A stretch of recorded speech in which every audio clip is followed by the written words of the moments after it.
Fernanda Montenegro.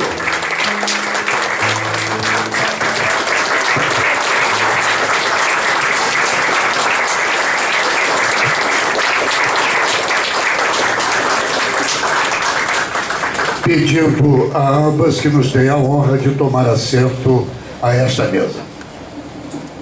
E ter-se calado, o professor Braulio Maciel, presidente da Sociedade Essa de Queiroz, os escritores Antônio Cícero, João Albino, Celi Luiz, Celina Porto Carreiro, Luiz Otávio Poliani e Eva Procter, que é vice-presidente do Instituto Chiquinha Gonzaga, e a professora e escritora Dalma Nascimento. A todos, muito obrigado. Gostaria só de dizer que esta é assim, claro, e Oscar Pujol, do Instituto Cervantes. E apenas salientar que a abertura do ano cultural desta casa abre realmente em grande estilo, uma grande festa que acolhe o talento, a inteligência, a sensibilidade extraordinária dessas duas grandes artistas brasileiras, que é Nélida Pinhon e Fernanda Montenegro. Obrigado a todos, muito obrigado, Espínola. E gostaria de imediato convidar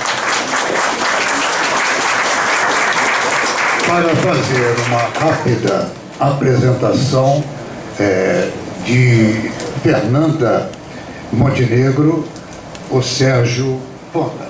E essas duas expressões máximas da literatura e do teatro nacionais.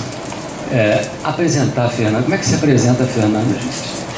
A Fernanda já foi apresentada a vida inteira pela carreira maravilhosa que ela desenvolveu e desenvolve,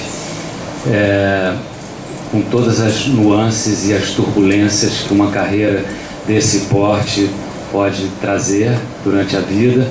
Ela enfrentou todos os problemas também na época da ditadura, com a montagem de Calabar. Foi um trauma teatral naquele período, quando eles estavam nos ensaios gerais e de repente alguém disse assim: não pode mais, não vai à cena. E ela e Fernando Torres, seu marido, grande produtor e ator e diretor também, tiveram que do nada tirar um outro trabalho diante daquele momento crucial da censura no Brasil. Mas a Fernanda sempre foi assim, ela sempre enfrentou os problemas de frente, fazendo as suas peças maravilhosas, as suas montagens, desde as comédias mais engraçadas, os feidores, os vodevils da vida, as peças mais profundas, como Interrogatório, A Mais Sólida Mansão e tantas outras.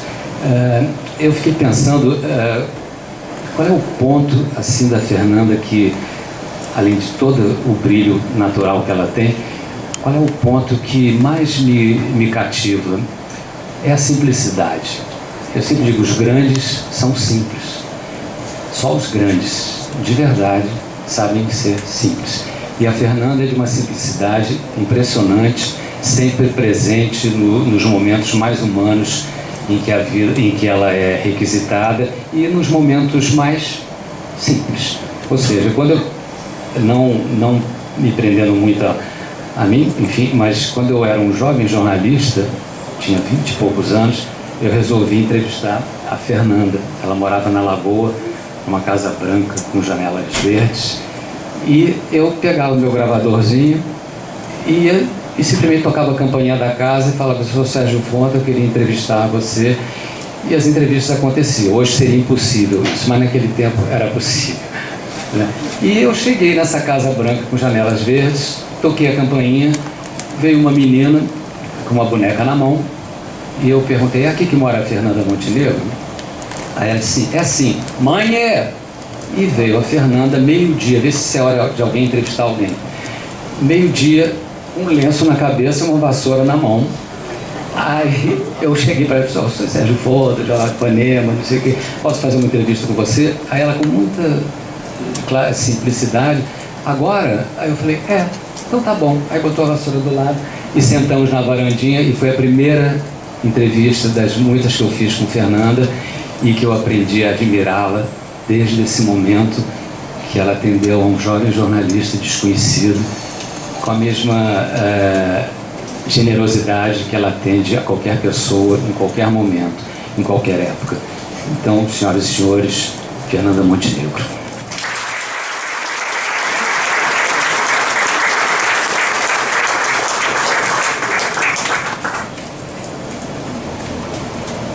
Eu quero agradecer essa lembrança doméstica.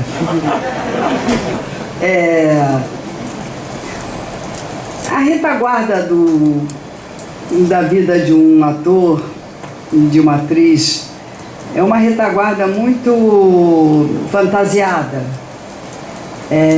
às vezes desqualificada, às vezes desprestigiada, às vezes fantasiada. Às vezes acham que a gente não trabalha, que é apenas uma vida de loucuras e insensatez, e de vez em quando a gente vai lá, faz uma peça, e aí vai-se para casa, sempre numa visão muito, assim, sonhada de que aquilo é uma vida que bom que eu também tivesse essa vidinha, não é? Então, quando me falam da minha, sei lá, da minha simplicidade, da minha naturalidade, é porque para representar já se tem o palco. E a vida não é fácil. Todos nós sabemos o que é carregar a própria vida num país complicado como esse, difícil como esse, onde tudo começa tudo nem a cada mês, a cada dia. Então eu me sinto muito emocionada de estar aqui, na companhia dos senhores todos, da minha querida irmã Nélida, né, Nélida? Estou, assim, espantada com esta tarde, com a alegria desse encontro, com a responsabilidade de agradecer essas palavras e também estar ao lado da Nélida. Isso é bonito, porque é uma célula viva, essa sala. Tenho amigos aqui, de muitos anos, algumas pessoas estou vendo pela primeira vez. Cada um de nós tem uma história de sobrevivência nesse país. E estar aqui dentro, mesmo com esse calor, é uma hora muito doce, muito querida e que eu agradeço muito. Muito obrigada.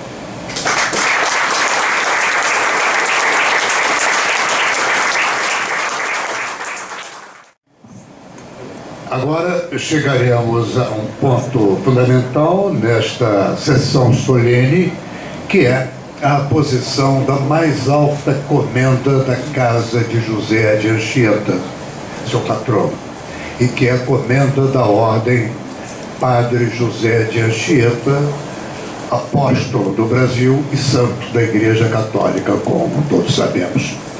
Portanto, eu tenho a grande honra de encaminhar esta imposição da comenda da Ordem Padre José de Anchieta, convidando e quebrando o protocolo, porque pelo regulamento da Academia cabe ao presidente fazer a oposição da comenda. E eu quero ter a honra de quebrar essa ordem e solicitar a Fernanda Montenegro que o faça.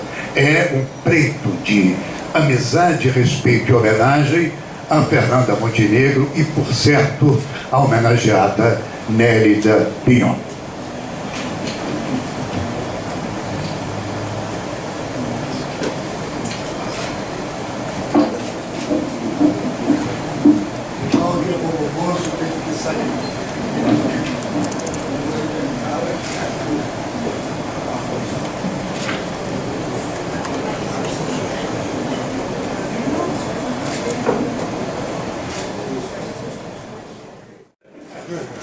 É uma honra para mim.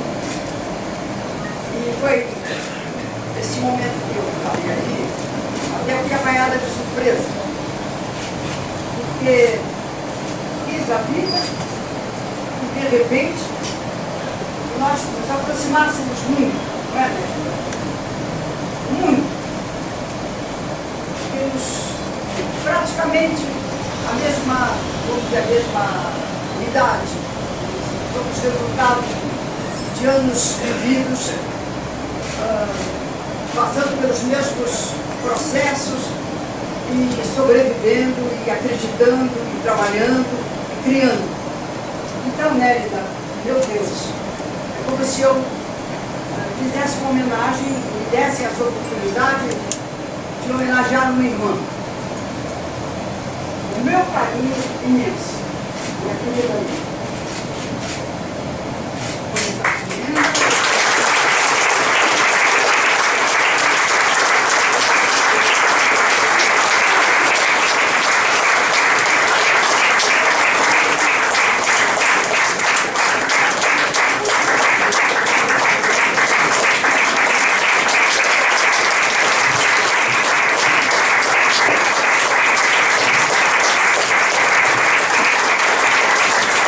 Agora, tenho eu, como presidente desta casa, a honra de entregar o diploma que confere a Nélida Pion esta mais alta homenagem da casa do nosso Padre José de Anchieta, que é a comenda da Ordem Padre José de Anchieta, patrão da Academia Apóstolo do Brasil, no seu mais alto grau. Receba com grande emoção desta casa e deste presidente.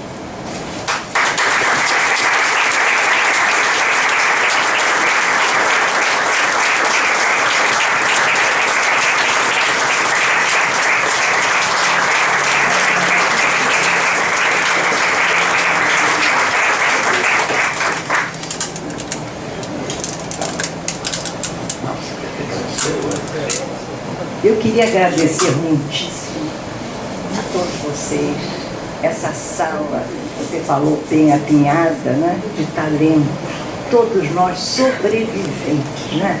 Parece que nada está acontecendo no Brasil.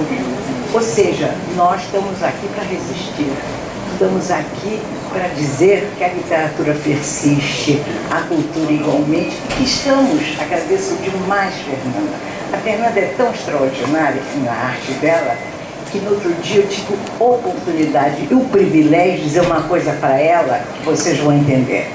Umas coisas que ela fez, eu disse, Fernanda, eu estou horrorizada com a nossa semelhança.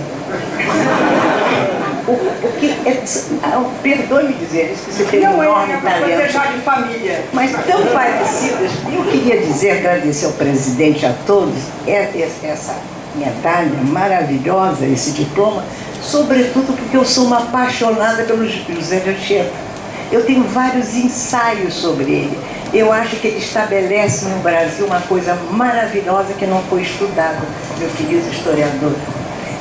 É o seguinte, a estética da carência. Ele estabelece a estética da pobreza. Ele cria verdadeiros simulacros na arte brasileira que vamos fazer no futuro. Não vou falar sobre isso, que eu tenho que falar mais tarde.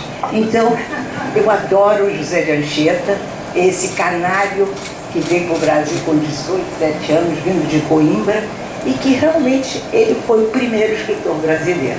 Estou muito honrada e muito agradecida a todos vocês que aqui estiveram, essa mesa, todos os seus associados, todos os acadêmicos da Brasileira, os acadêmicos da Carioca. Fernanda, você, sobretudo, muito grata.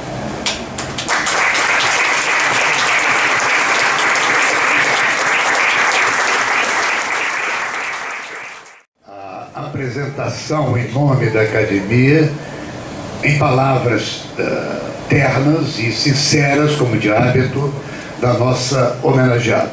Sérgio Porta já fez a apresentação de Fernanda Montenegro e eu convido Godofredo de Oliveira Neto, nosso acadêmico e poeta, para que possa proferir as palavras em honra e em saudação, em boas-vindas a Nélida Pion. Bem, senhoras e senhores, colegas acadêmicos, senhor presidente Ricardo Cravo Albim e demais componentes da mesa, minhas saudações. Temos então a honra de contar hoje, aqui na nossa intimidade acadêmica, com duas estrelas da cultura nacional, cujo protagonismo é de colossal importância para a arte do Brasil e para a própria noção de nacionalidade brasileira. Meus respeitos, Nélida Pinhon e Fernanda Torres. Coube-me fazer, então, Fernanda... Está aqui Montenegro, está aqui Montenegro. Quer dizer, valeu, dupla homenagem. Como apresentar? Exatamente, eu imagino e a mim também. Como apresentar Nélida Pinhon, essa rainha das letras lusófonas, já que ela é, e por causa, por todos sobejamente conhecida. Nélida é atriz protagonista desse sonho acadêmico, desse sonho dinâmico, que precede o pensamento consciente e que ela consegue organizar com genialidade, formando uma matriz original de onde brota a poesia avassaladora da sua obra. Desde os anos de 1961, com seu romance Guia Mapa de Gabriel Arcanjo, onde vêm embaralhadas as raízes históricas e a voluptuosidade romanesca, num jogo de amarelinha entre o imagético primitivo e o valor social da arte literária, o leitor percorre, seduzido, linhas que ele confirmará mais adiante, linhas em grande parte hauridas nas imagens do pai Lino e da mãe Carme. Zonas matriciais que somente a habilidade e o gênio de alguns escritores do mundo conseguem equilibrar. Nélida é um desses escritores. Carioca, com fortes e sempre lembradas raízes galegas, Nélida recebeu os maiores prêmios nacionais e internacionais, como o Jabuti, com o livro Vozes do Deserto, o Golfinho de Ouro, o Mário de Andrade, o Prêmio de Literatura Latino-Americana e del Caribe, o famoso Prêmio Juan Rulfo do México. Nélida foi a primeira mulher e o primeiro autor de língua portuguesa a recebê-lo e teve a honra de ser saudada efusivamente na cerimônia por Carlos Fuentes. Recebeu ainda o Menéndez Pelayo, da Espanha, saudada também efusivamente, como sempre, na cerimônia de entrega pelo escritor Vargas Llosa. Recebeu o Gabriela Mistral do Chile, o Jorge Isaacs da Colômbia, o prêmio da Universidade de Oklahoma e da revista World Literature Today, cujos antecessores na Laurea foram, pura e simplesmente, Carlos Fuentes, Mário Vargas Llosa e Otávio Paz, entre outras várias condecorações. Seria impossível elencar aqui todas as laureas e honrarias recebidas por Nélida Pinhon. Ressalte-se que, nessas premiações, Nélida foi a primeira mulher a ser homenageada. Essa luta incessante pelo passo da mulher na sociedade brasileira e na sociedade mundial. Não por acaso, o seu majestoso romance, já citado, Vozes do Deserto, revisita a história de 1001 Noites, ressaltado o papel da mulher numa densa e rigorosa pesquisa, li em algum lugar, pesquisa que durou 5 anos, sobre a cultura árabe. Nélida foi também, como é sabido, a primeira mulher a presidir a Academia Brasileira de Letras, primeira mulher no mundo a presidir uma Academia de Letras. Pelo conjunto da sua obra, recebeu o prestigioso Prêmio Príncipe das Astúrias. Também, para que tenhamos uma ideia, concorreram com ela para o prêmio os escritores Paul Auster, Philip Rose e Amos Oz. E se me permitir aqui, senhor presidente, faço parte dos brasileiros que se organizam para a indicação de Nélida Pinhon como a representante do Brasil para o recebimento do Prêmio Nobel de Literatura.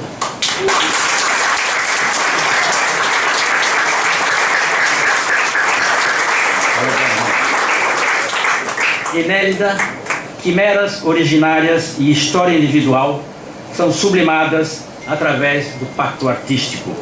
Uma infância objetiva com um empuxo galego nas alamedas de sua criatividade gera e dá sentido a uma literatura com o pensamento voltado para a história coletiva.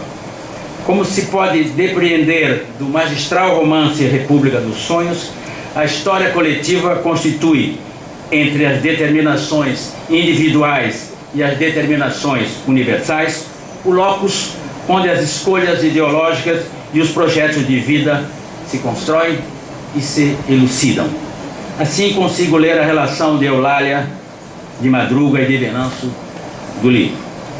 Nélida, em seus romances, não se contenta em acumular a informação que a sua vasta erudição lhe indica. A precisão lhe é menos importante até do que a articulação dos fatos.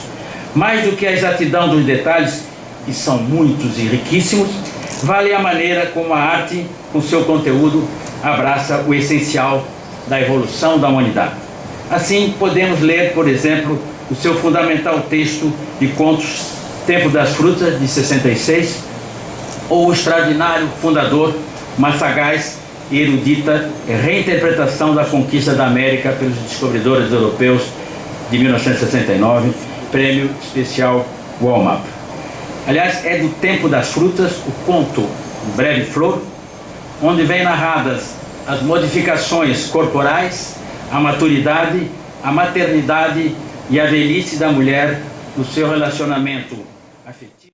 Sedução da Memória, 2006, Aprendiz de Homero, Ensaios, 2008, Coração Andarilho, livro absolutamente genial sobre a sua história intelectual, Livro das Horas, de 2012, Filhos da América, de 2016. Nélida tem obras traduzidas em mais de 20 países, já foram traduzidos Tempo das Frutas, Fundador, A Casa da Paixão, Sala de Armas, Terras do Meu Coração, A Força do Destino, A República dos Sonhos, A Doce Canção de Caetana e O Calor das Coisas. Peço desculpa por elencar tantas obras, mas a culpa é da própria Nélida com essa produção. A grande erudição e o saber produzido em vários de seus ensaios levaram-na ao cargo de catedrática da Universidade de Miami, ao título de doutor honoris causa das Universidades de Poitiers, Universidade Autônoma do México, Santiago de Compostela, Florida Atlantic, Montreal e Rutgers, Estados Unidos, e da PUC de Porto Alegre. Foi escritora visitante da Universidade de Harvard, de Columbia, Georgetown e da Johns Hopkins. Inaugurou a cadeira de criação literária na minha universidade, da Faculdade de Letras da UFRJ em 79, e é titular da cátedra José Bonifácio da Universidade de São Paulo, USP. Nélida foi nomeada embaixadora ibero-americana da cultura na 22ª Cúpula de Chefes de Estados Ibero-Americanos. E ainda, encerrando, se me permitir, senhor presidente, queria ressaltar, com um depoimento pessoal, o lado humano e incentivador da acadêmica Nélida Pinhon em relação aos jovens que se lançam na aventura da escrita ficcional, qualidade a ser principalmente sublinhada em épocas de valorização extremada da competição do mundo atual. Corria o ano de 1981, após 36 anos atrás, abro aspas, não pude abraçá-lo na última segunda-feira. Lamentei não ter participado da sua festa. Espero vê-lo, no entanto, que outras se repitam e que possa eu estar sempre presente ao longo de sua carreira literária, hoje tão bem iniciada. Palavras gentis e incentivadoras de Nélida Pinhon ao escritor, quando do lançamento de meu primeiro livro. Obrigado, Nélida. Parabéns. Obrigado. Acompanhou a bela oração em honra a Nélida Pinhon, meu caro acadêmico Godofredo de Oliveira. Você receba a homenagem de todos os seus colegas da academia pela propriedade e intensidade da saudação a Nélida Pinhon, tão justamente aqui a merecer a nossa honraria máxima. Eu gostaria ainda, e acorde-me algum tempo, para registrar, Nélida, o e-mail do professor Dr. Antônio Martins de Araújo, presidente da Academia Brasileira de Filologia, do professor Valdemir Bragança, da Universidade Aberta da Terceira Idade, e uma observação e uma homenagem muito especial que me surpreendeu, que vem da Universidade de La Laguna, das Islas Canárias, do senhor Eliseu Izquierdo Pérez, chefe de redação da revista Anchieta, com E agudo, Anchieta da Cátedra Cultural Padre José de Anchieta, desta mesma universidade. Aqui está este livro, que você naturalmente levará ao final da sessão. E celebrando concomitantemente o Dia Internacional da Mulher, celebrando a abertura formal do ano acadêmico desta casa, celebrando o tema único durante o ano de 2017, que agora se inicia, e que é a mulher na literatura brasileira. Eu tenho a honra de convidar Nelly Dapion a proferir algumas palavras, falando, se possível, que nós desejamos dela própria, dela mesma. Queridos amigos, querido presidente, que é um amigo e que está em todas as partes, atende a todos os reclamos da cultura, cumprimento a ilustre mesa, cumprimento também meu amigo galego Cláudio, que ele sempre que me vê, estamos aí, a Galícia, então eu não posso me esquecer da Galícia, que aliás eu não consigo. Cumprimento o Sérgio Fonta e agradeço muitíssimo ao Godofredo as palavras tão lindas que disse a meu respeito, que quando você terminou eu achei que não era para mim, eu fiquei um pouco perplexa e não aplaudi como eu devia ter aplaudido. Faço agora, muito agradecida, e eu fico feliz de que há 36 anos eu pude perceber a sua brilhante trajetória. É uma espécie de caçamba que nós conversamos há pouco, só que eu espero não morrer nas mãos do Egito e da Clitemnestra. E agora eu também queria muitíssimo agradecer novamente, saudar minha grande amiga, grande atriz brasileira, que eu acho que além de ser brasileira e por ser brasileira, é uma atriz universal. Eu vejo tantos queridos amigos, membros ilustres da Academia Brasileira de Letras, membros igualmente ilustres da Academia Carioca, que me alberga aqui com tanto carinho, vocês todos. Vejo do Instituto Cervantes, a querida amiga e professor especialista em obra, que veio de Belo Horizonte, eu ia dizer Buenos Aires, Belo Horizonte, está indo correndo. Tantos amigos, tantas pessoas, perdoem-me por não citá-las. Estou fazendo um esforço visual para jamais esquecer esse momento, agradecendo muito. Eu sempre digo, queridos amigos, que eu sou uma mulher de sorte, lutei muito, muito, muito e continuo, mas a vida me deu muito. Não sei se eu mereci tanto esse afeto que os senhores me reservam. Não, eu estou aqui para falar do meu ofício, que é minha paixão. É uma paixão que eu própria me impressiono, como é que não esmoreceu ao longo dos anos, né? Ao longo dos embates. Mas eu tenho pensado muito na minha vida pretérita, por circunstâncias, não é só da idade, outras circunstâncias, e tenho feito, vamos dizer, uma viagem pelos meus interiores, muito mais do que pelas minhas entranhas, muito mais que pelo meu coração, pela vida minha associada à vida dos outros. E vejo como foi fundamental a casa da minha família, como a casa é a morada dos deuses. É a casa, é a morada dos fracassos, das desavenças, das aprendizagens, né? Do amor. Você não pode dispensar uma família, uma casa que foi erigida com tanto sacrifício. Conversamos muito, né, Fernanda? Sobretudo porque eu tive a bênção de nascer numa casa de imigrantes, de seres que vieram da Europa, especialmente da Galícia, com a crença de que havia possibilidade de fazer a América. Tanto que dizia-se, não era uma viagem, dizia assim, fazer as Américas, no sentido da construção. Então essa casa do avô Daniel, prepotente e generoso, eu via na avó amada um toque de nostalgia que não a enfraquecia, mas que lhe dava, conferia uma sutileza que eu, menina, pude desenvolver minha sensibilidade olhando para ela. Ela de sapato alto e traje de seda.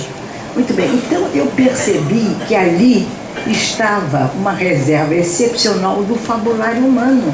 Não havia nada do humano que não estivesse ali.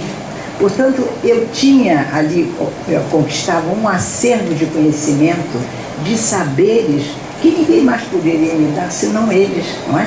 E pelo fato de serem imigrantes de origem gallega, como eu lhes disse, não é? Eles eram seres pendulares, oscilavam entre os sentimentos brasileiros e os sentimentos galegos.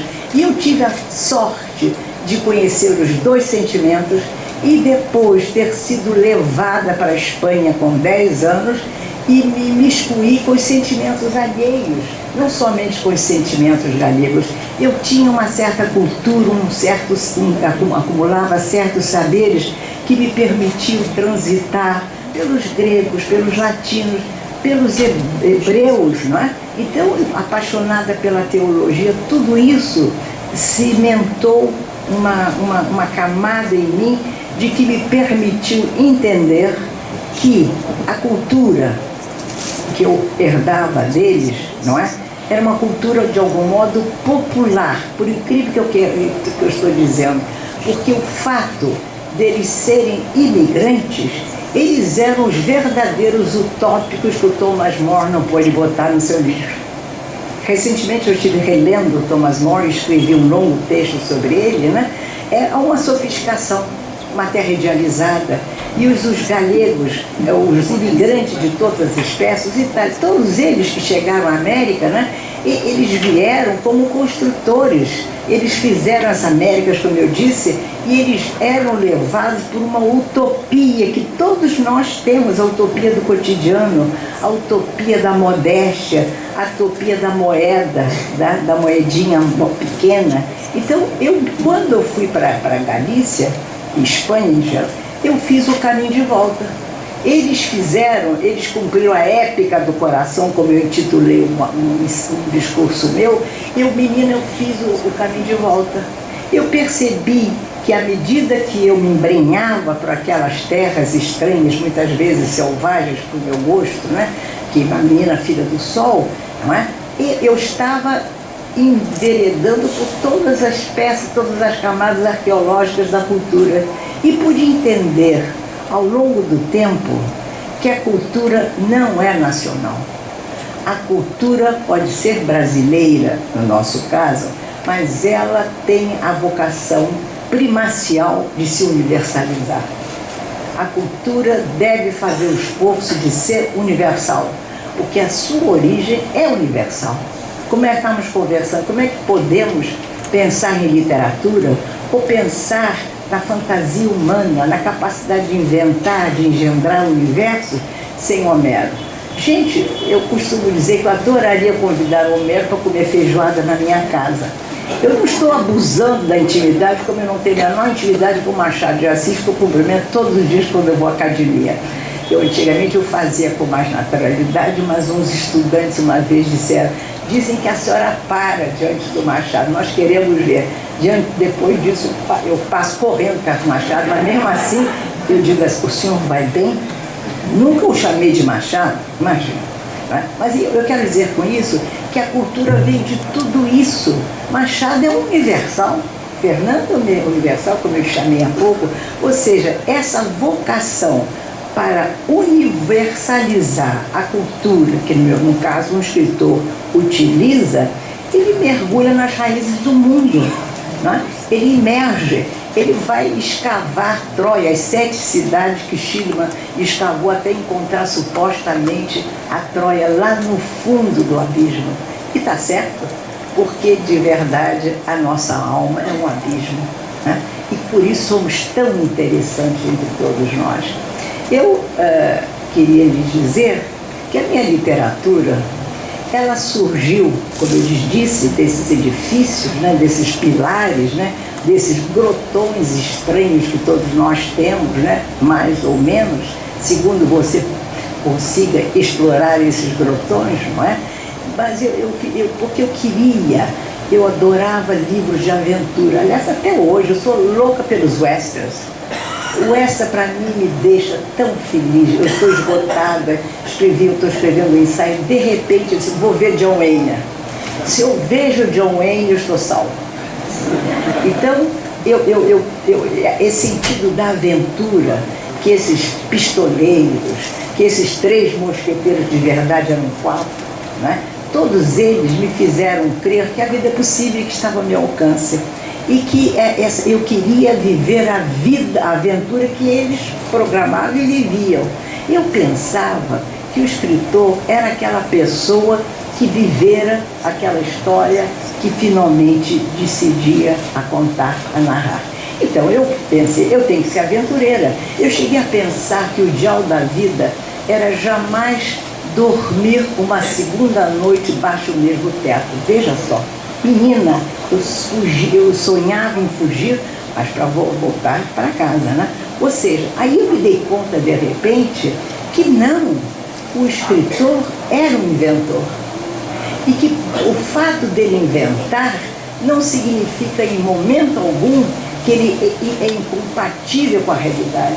É que a realidade humana não é naturalista, não é didática.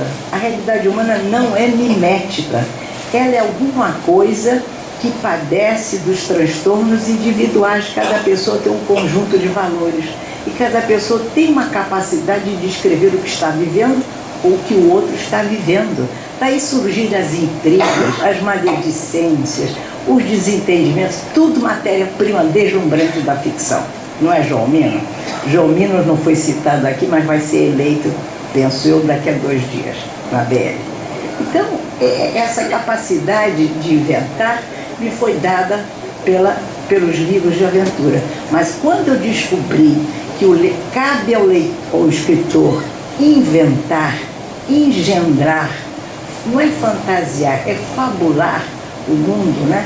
Ter contar com matrizes do conhecimento humano. E por isso que eu sou uma grande defensora de que o escritor deve ser, perdoe-me, um homem culto, uma pessoa culta. Não para se exibir, meu Deus, mas para poder contar com as argumentações indispensáveis para ele discutir com ele próprio, para ele entender onde estiveram os homens ao longo da história. Eu não aguento esse conceito de contemporaneidade. A contemporaneidade é fugaz, é muito pouco para a história humana. A história humana vem lá de longe, né? Aqui no nosso continente, nós temos que nos debruçar sobre as maravilhas das grandes civilizações do continente, né? Esse livro meu, que ela mencionou, Filhos da América, reconhece que não são índios, eram civilizações autóctones, seres que fundamentavam a sua perspectiva de vida e seu caminhar pelos tempos, através da narrativa. Este é um continente nosso voltado para a narrativa, com a arte de narrar. As matrizes narrativas da América são extraordinárias. Então, eu pude entender que inventar, engendrar, era da natureza da literatura. A literatura não é similar a nada. Ela é sempre capaz de propor alguma coisa nova.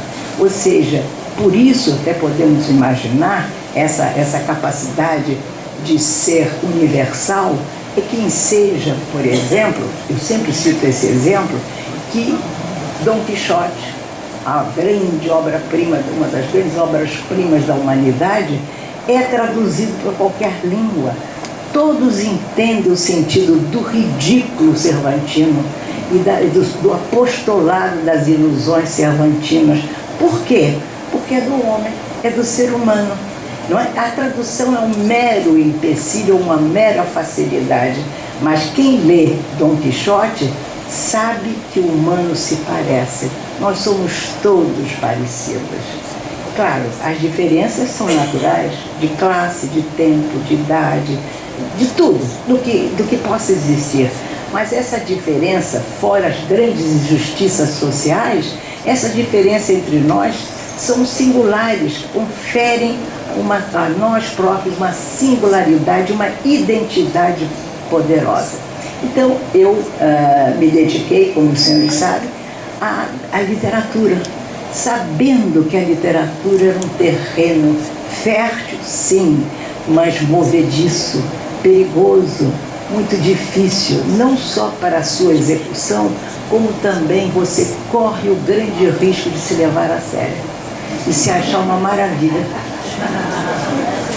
Eu escutei as maravilhas que você disse, meu querido Pedro. Se eu não for quem eu tenho sido, eu estou perdida. É verdade.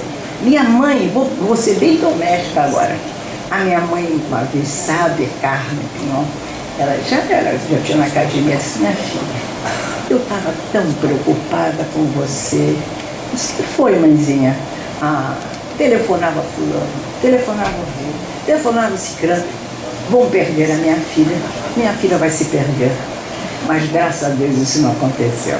Então eu quero dizer com isso que você tem que esquecer o que você conseguiu e ouvir o que ele disse como se não fosse uma coisa nova. E sou eu?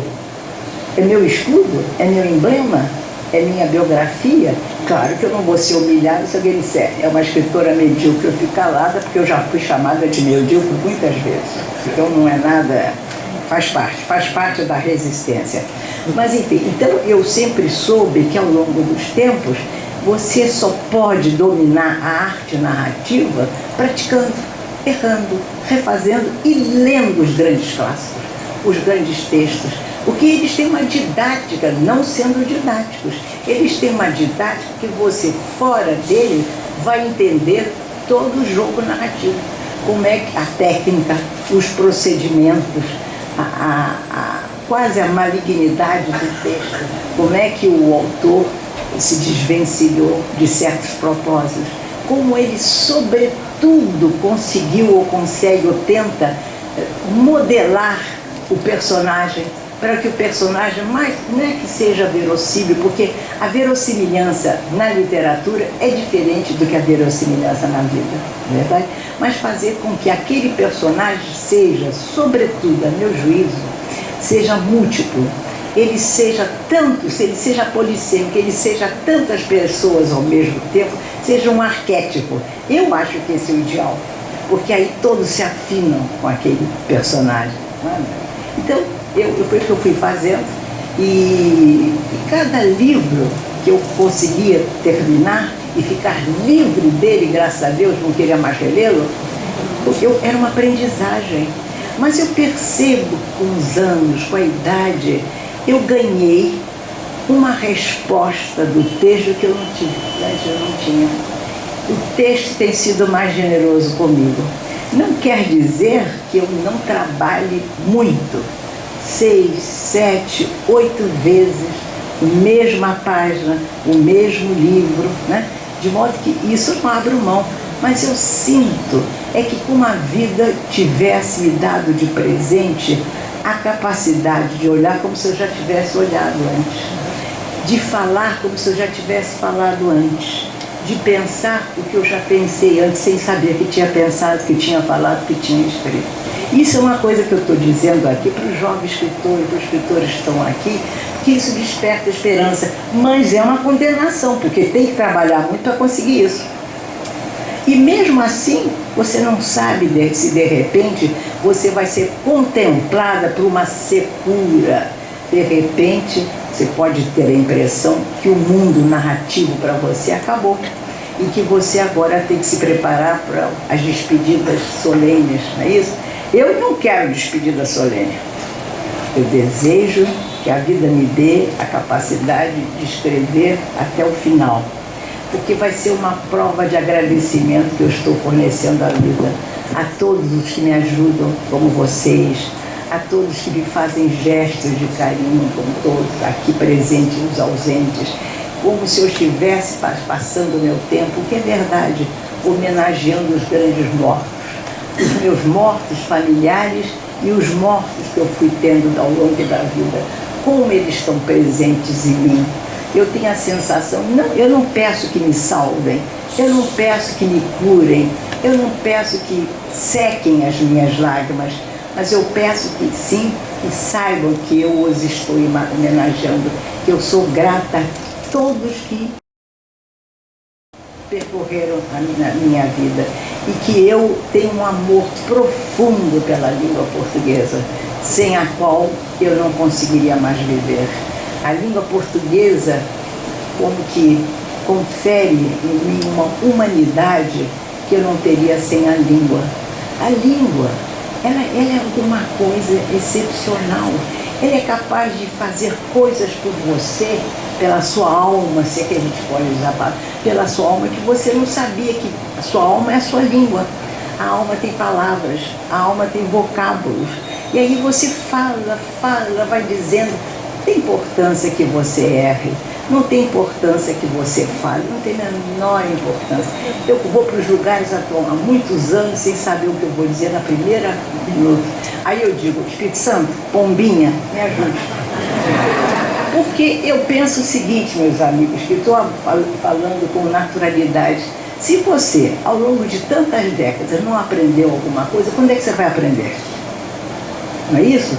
Então, o meu dever é estar diante de todos vocês, de agradecer, de dizer que eu estou muito feliz e que eu sou muito perigosa porque eu sou uma contadora de histórias. Eu não estou contando histórias hoje, mas eu sou uma contadora de histórias. Vocês falaram no Fuentes, podíamos falar em Machado de Assis, podíamos falar nas grandes figuras que brilham, que arregimentam a nossa consciência, né? Do continental e do Brasil. Mas eu acho que está no momento de nós encerrarmos, porque fico lhes devendo outras histórias que virão certamente se tivermos tempo de nos reunirmos. Muito obrigada, queridos amigos, que Deus os proteja. Amém e até breve. Muito obrigada.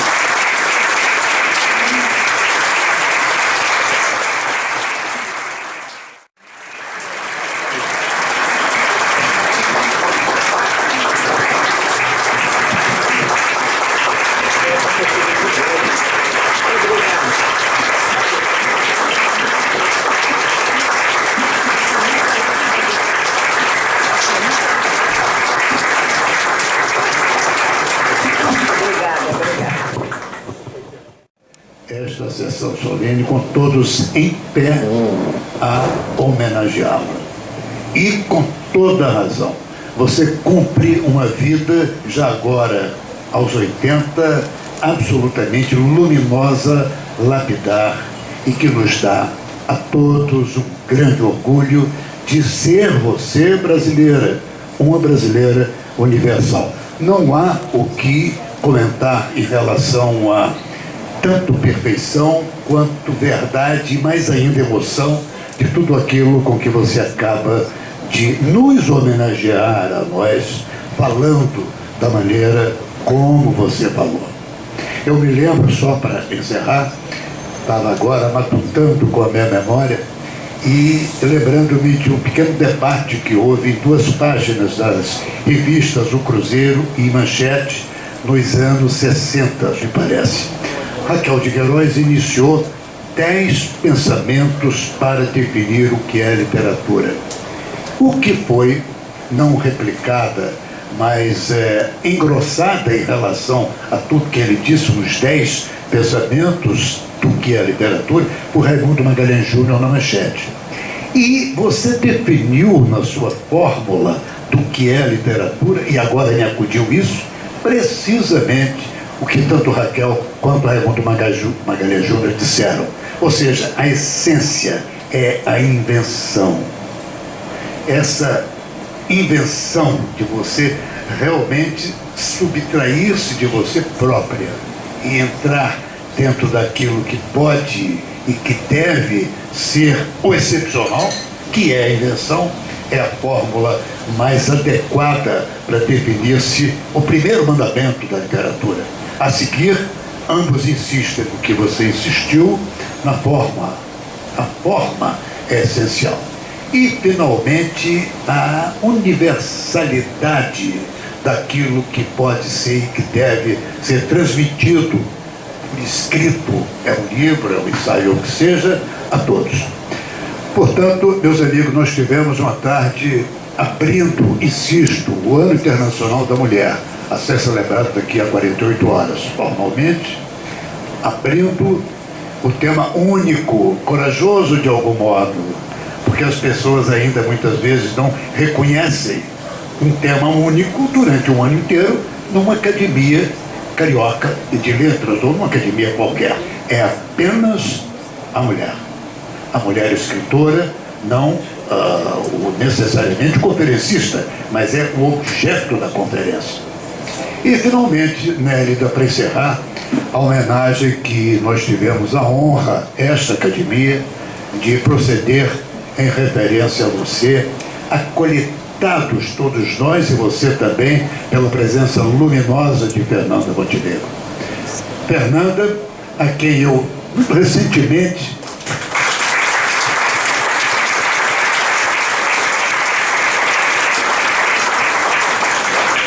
os aplausos são possivelmente o melhor companheiro da vida inteira de Fernanda Montenegro. Eu acho que sempre ela foi aplaudida em todos os lugares. Portanto, muitíssimo justa a manifestação de todos nós. Mas apenas para encerrar, querida Fernanda Montenegro, muito recentemente eu tive o prazer de compartilhar com ela, ela me deu a honra de um roteiro meu, laboriosamente feito em 2 partes. A história da música popular brasileira a partir de um título, MPB, a alma do Brasil. De fato, eu, inclusive ao apresentar a Fernanda ao grande público no teatro, disse: Fernanda Montenegro, a alma do Brasil, sem qualquer acréscimo. De fato, Fernanda Montenegro, pelo que expressou a partir do seu talento, a partir do seu gesto, a partir da sua voz e a partir da sua decência pessoal, o que não é tão comum, é exatamente uma alma do Brasil de excelência. Portanto, eu fico muito comovido, muito grato, especialmente a Fernanda, a Nélida, a todos os presentes, esta mesa de honra, aos apresentadores, que também fizeram brilhantes ideias, nos representando a nós, membros da Academia Carioca de Letras. Esse encontro é somente pela excepcional personalidade que é Nélida Pinhon. Estamos aqui pela Nélida Pinhon. É um referencial de escritora que tem um domínio vertical da nossa língua. Não conheço escritor, posso não ser tão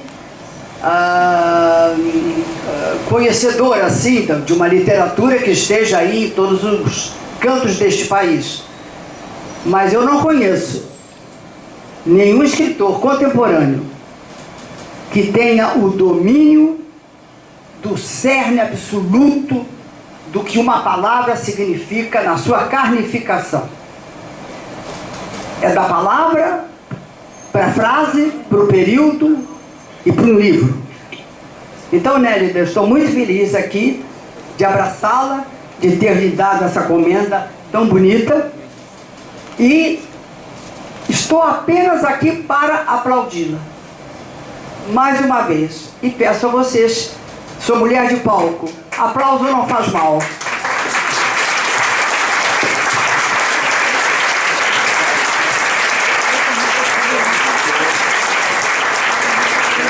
Os aplausos.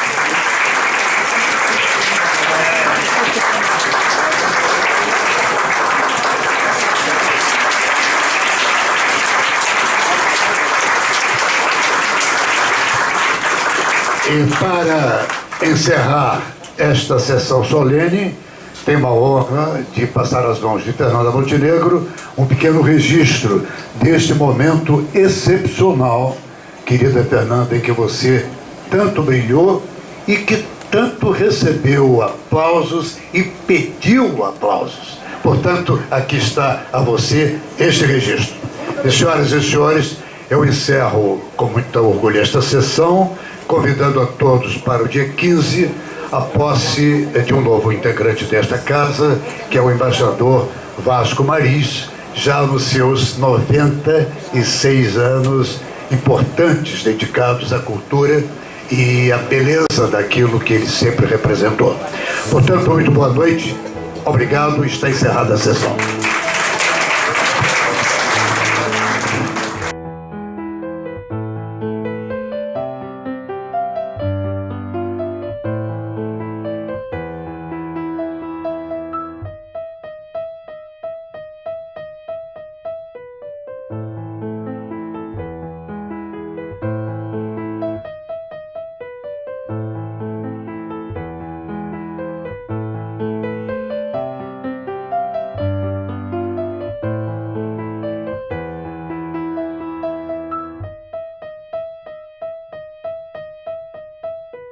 Música